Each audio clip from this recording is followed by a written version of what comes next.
देखिए, ये one one stop crisis centre पर आज बातचीत हुई, जो कि बहुत अच्छी पहल है, क्योंकि इसके बारे में जानकारी का अभाव है और ये नया ही है, बहुत पुराना नहीं है। इसमें ऐसा है कि पहले जो इस तरह की विक्टिम होती थी, तो उनको एक बार मेडिकल में ले जाना पड़ता, हॉस्पिटल में वहाँ जांच होता था, फिर उनको रात में कहीं रहने की दिक्कतें आती थी, वकील से बात करना होता था, पुलिस की इंक्वायरी होती थी। तो इसको लेकर निर्भया कांड के बाद एक ऐसा कॉन्सेप्ट आया कि नहीं, इस तरह से वन स्टॉप क्राइसिस सेंटर अगर हो जाए तो वहीं पर उसकी जांच भी हो जाएगी, मेडिकल वगैरह, पुलिस और वकील और हर एक से बातचीत भी हो जाएगी।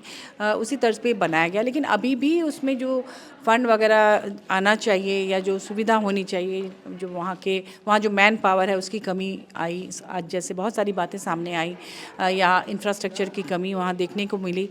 तो ये तमाम चीज़ें हैं। और आपने जो सवाल किया कि महिलाएं क्यों नहीं जाना चाहती हैं सामने, हिंसा की शिकार महिलाएं, तो हमारे समाज में अभी तक वो ढांचा जो बना हुआ है, एक तरह से मानसिकता जो बनी हुई है, उसमें ये है कि महिलाएं जब अपने ऊपर हुई हिंसा की बात करती है, ख़ासतौर पर घरेलू हिंसा के मामले में, तो फिर वो परिवार की बदनामी होने के डर से कई बार वो लोग बातों को छुपा लेती हैं। और वन स्टॉप क्राइसिस सेंटर या इस तरह की जो भी सरकारी संस्थाएं हैं, तो चूँकि वो ज़्यादा दिनों तक वहाँ रहने की सुविधा नहीं होती है, कुछ ही दिनों तक रहने की सुविधा होती है, इसकी वजह से उन्हें ऐसा लगता है कि इसके बाद हम कहाँ जाएंगे।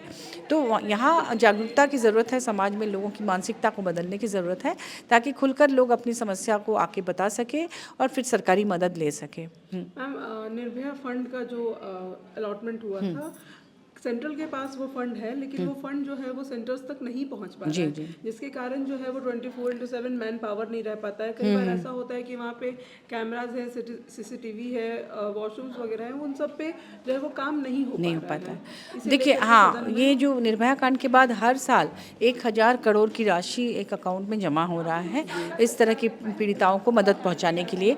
लेकिन ये सवाल मैंने स्मृति ईरानी जी से पूछा था, वो माननीय जब वो मंत्री थी, मैं उसी कंसल्टेटिव कमेटी की मैं मेंबर थी, तो उन्होंने, स्मृति ईरानी जी ने कहा कि नहीं, वहाँ तो सब बहुत अच्छा से काम हो रहा है। लेकिन मैंने यही सवाल रखा था कि जब इतना पैसा पड़ा हुआ है केंद्र के पास, तो सही ढंग से वो क्यों नहीं पहुँच रहा है सेंटर के पास। तो इस बार भी मैं जाके सदन में ये बात उठाऊंगी कि उस पैसे को उन ज़रूरतमंदों तक पहुंचाया जाए जहां पर इस तरह का सेंटर चल रहा है, और इसमें उनको आसानी होगी। क्योंकि अभी जो लोग वहां काम करती हैं, उनकी बातें मैं सुन रही थी। ये बहुत अच्छा वर्कशॉप था एक, जिसमें कि सब ने अपनी अपनी बातों को शेयर किया, हम लोगों को भी जानकारी मिली। तो ये बात मैं पार्लियामेंट में उठाऊंगी, तो पूरे देश की महिलाओं को इससे फ़ायदा पहुँचेगा। मैम, पहली बार जो है वो ओएससीसी पे इतनी ज़्यादा जो है वो जानकारी हुई, इतनी ज़्यादा जो चर्चाएं हो रही हैं, इसे लेकर के जागरूकता फैलाने के लिए और क्या कुछ जो है वो पहल की जा रही है?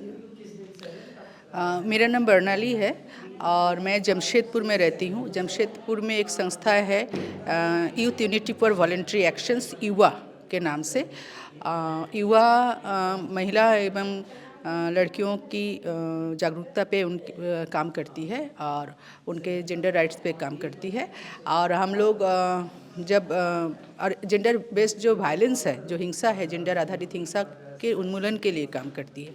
तो जब हम लोगों ने ये काम करते हुए हम लोग को लगा कि जो पीड़िता होती है, जिसके ऊपर जो अपने आप को महिलाएं बोलती हैं, और ख़ास करके विकलांग महिलाओं की जो उनके ऊपर जो हिंसा होती है, वो कैसे उसका निर्मूल किया जाए, या फिर उनको कहाँ से एक संवेदनशील सहयोग मिले। तो सरकार की तरफ से बहुत सारे इंस्टीट्यूशंस है, संस्थाएं हैं जो सरकार किए हैं। तो वो संस्थाएं ठीक से चल रही है कि नहीं चल रही, वहाँ तक इनकी पहुँच हो रही है कि नहीं हो रही, तो इसको लेके हम लोगों ने एक स्टडी किया। और आपका जो सवाल है कि इसको कैसे जागरूकता किया जाए, देखिए, एक संस्था, एक एनजीओ ये नहीं कर सकती है। हम समुदाय लेवल पे जहाँ पर एनजीओ का अपना रीच होता है, एनजीओ का अपना काम होता है, वहाँ तक संस्था काम कर सकती है। लेकिन हम लोग जब पूरे राज्य की अच्छे की बात करें, सारे राज्य की, पूरे राज्य के सारे वन स्टॉप क्राइसिस सेंटर अच्छा से चले, वहाँ तक हर तरह की महिलाओं का पहुँच हो, पीड़िताओं की पहुँच हो, तो ये एक सरकार और सिविल सोसाइटी ऑर्गेनाइजेशंस और जो कानून है, ये तीनों एक साथ एक उनका कोलैबोरेशन से चल सकता है। तो हमें लगा कि हम लोगों ने छोटा सा एक स्टडी किया था, उसमें लगा कि जो जितने भी वन स्टॉप क्राइसिस सेंटर है, वो जो सेंट्रल गवर्नमेंट जब निर्भया कांड के बाद जो गाइडलाइन तैयार किए थे उनमें कहीं खरे नहीं उतर रहे हैं और इसके लिए बहुत सारे फंड जो सेंट्रल गवर्नमेंट के पास है वो यहाँ तक पहुँच नहीं रहा, सेंटरों तक पहुँच नहीं पा रहा है। तो कैसे वहाँ से आ जाए। देखिए हमारे विडम्बना ये है कि जब कोई योजनाएं कुछ दिन तक ढंग से नहीं चलती तो फिर वो पैसा रखा रह जाता है, तो कुछ दिन बाद वो योजना को बंद कर दिया जाता है। तो हम नहीं चाह रहे कि वन स्टॉप क्राइसिस सेंटर जैसे एक बहुत ज़रूरत संस्थान का योजना बंद हो जाए। तो इसलिए ये जो पूरा राज्य भर में वन स्टॉप क्राइसिस सेंटर की क्या स्थिति है और उनसे कितने लोग प्रभावित हो रहे हैं और किनको सहयोग मिल सकता है, इसके लिए एक छोटा सा स्टडी करके हम लोग सरकार का ध्यान आकृष्ट करना चाह रहे हैं कि हमारा राज्य सरकार और सिविल सोसाइटी ऑर्गेनाइजेशंस मिल के इस पर कुछ बात रखें ताकि सेंट्रल को हम लोग बात को सेंट्रल तक पहुंचा सके और ये ठीक से सुचारू रूप से चले। और इसका रहा कि प्रचार प्रसार वाली बात, तो राज्य सरकार के पास, हमारी सरकार के पास, लोकल एडमिनिस्ट्रेशंस के पास बहुत सारे ऐसे तंत्र हैं जैसे जन एवं जन प्रचार संप्रेषण सूचना प्रसारण विभाग जो है, तो वो विभाग है। बहुत सारे कल्चरल डिपार्टमेंट्स हैं, यूथ डिपार्टमेंट्स है। तो इनके माध्यम से हम लोग नुक्कड़ नाटक करके, पैम्पलेट छपा के, बड़ा बड़ा होर्डिंग्स डाल के, जैसे चुनाव के समय में बड़ा बड़ा चीज़ होता है या फिर और भी जो कोई भी अभियान जब चलाते हैं, नरेगा चलाइए, पोलियो का चलाइए, या फिर जब कोरोना के समय जो चला था, तो जो माध्यम आप लोग उसमें प्रयोग किए हैं वही माध्यम वन स्टॉप क्राइसिस सेंटर के लिए भी प्रयोग में आए और वो फंड उसमें है, वो फंड का सही रूप से उपयोग हो और ये ज़मीनी स्तर से, मतलब गाँव से लेके पूरा राज्य तक वो प्रचार प्रसार हो। तो उसमें बहुत सारा माध्यम है, नुक्कड़ नाटक है, आपका आकाशवाणी के माध्यम से है, दूरदर्शन के माध्यम से है, पैम्पलेट है, सोशल मीडिया है, कहीं भी हाँ उसको करा जाए। तो ये प्रचार प्रसार का एक बहुत अच्छा स्ट्रॉन्ग माध्यम होगा। मैम ओएससीसी जो है तो वो क्या सिर्फ महिलाओं के लिए है या फिर वो ऐसे लोगों के लिए भी जो है, वो जो लोग इस तरह की चीज़ों से पीड़ित होते हैं? क्योंकि कई बार जो होता है वो पुरुष भी इस सब चीज़ों से पीड़ित होते हैं लेकिन वो लोग सामने आकर के बोल नहीं सकते। महिलाएं हैं जो कि महिलाएं अपनी बातों को कहीं ना कहीं साझा करती हैं तो उनकी समस्याओं को जो है वो सुन लिया जाता है। तो ओएससीसी में क्या जितनी जगह महिलाओं के लिए है उतनी ही जगह पुरुषों के लिए भी है? नहीं, देखिए आपका बात सही है कि पुरुष भी प्रताड़ित होते हैं या पुरुष के साथ भी हिंसा होती है, लेकिन आपको परसेंटेज देखना पड़ेगा। मैं वो विषय पे नहीं जा रही हूँ, लेकिन one stop crisis centre Nirbhaya कांड के बाद तैयार हुई थी और वो एक दिलासा मॉडल पे तैयार हुई थी, तो ये सिर्फ और सिर्फ महिलाओं के लिए ही बनी थी। लेकिन अगर उस महिला से जुड़े हुए बच्चे हैं जी, तो बच्चे का भी उनके साथ रहने का वहाँ पर ऑप्शंस है। अब उस महिलाओं के साथ रिलेटेड अगर कोई डिपेंडेंट लोग हैं तो वो उनके पास, उनको भी सपोर्ट वहाँ मिलना चाहिए, मिल सकता है। लेकिन जो गाइडलाइन के कोई पिता है जो कि वो महिला पे ही डिपेंडेंट है, हाँ, तो लेकिन वो पिता का डायरेक्ट तो इसमें नहीं है, गाइडलाइन में नहीं है, उनके लिए शायद और कोई और विभाग और संस्थानें होगी।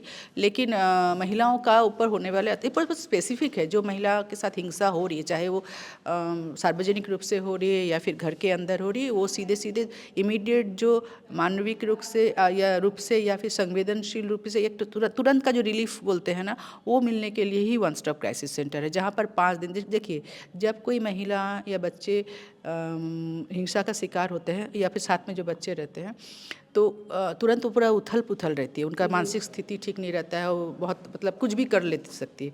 तो वन स्टॉप सेंटर एक छाया की तरह जगह है, एक आश्रय गृह की तरह जगह, आश्रय गृह नहीं है, आश्रय की जगह है, जहाँ पर आके वो 5-7 दिन, अभी 25 दिन नया नोटिफिकेशन में 25 दिन किया गया, 5-7 दिन आके वो कम से कम उनको मैंने हील हो, उनका मेंटल पीस मिले उनको, फिर वो तय करे कि हमको क्या करना होगा, नहीं करना होगा।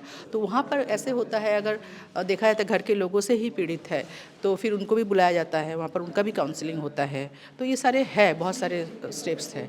और उसके बाद भी कुछ नहीं होता है तो 5-7 दिन के बाद अगर कोई महिला चाहे कि इसको हम कानूनी रूप से लेके जाना चाहेंगे तो वो FIR, थाना के साथ कंसल्ट करके FIR के भी प्रोविज़न है। Thank you. गोल, जहां 27 वर्षों के सफर में 17,000 से भी अधिक छात्रों ने डॉक्टर एवं इंजीनियर बनकर भरे सफलता की ऊंची उड़ान, जहां साधारण छात्र भी झारखंड टॉपर्स बनकर बना रहे इतिहास। दूरदर्शी शिक्षाविद श्री विपिन सिंह के मार्गदर्शन में मेडिकल एवं इंजीनियरिंग के लाखों छात्रों के लिए आशा की किरण के रूप में गोल, nation's leading institute. Followup.in. Like, share and subscribe. www.thefollowup.in